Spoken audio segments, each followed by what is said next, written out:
let's get into the finished product of the style that took 2 days to finish.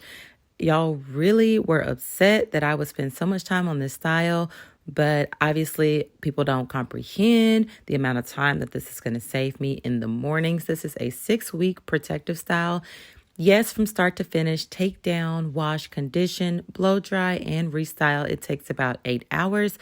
But being able to get up and go and not have to comb her hair at 6 o'clock in the mornings for 6 weeks is totally worth it. Now, I don't know why she's looking at me crazy here. I had already explained that I did not want to be doing this any more than she wanted me to be doing this. At this point, it was already past her bedtime, so I had to throw together a quick little style to send her to school in the morning. Really tried to come for me in the comments of my previous reel, but yeah, I thought it was cute, so argue with your bald-headed mammy. And it's usually around this point that I start regretting my life decisions, wondering why I am making them so small and why I even attempt to do this style.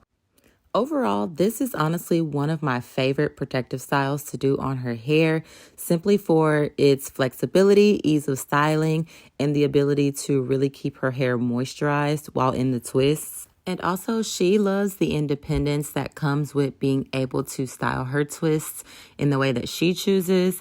If you found this content useful, leave me a comment and follow for more.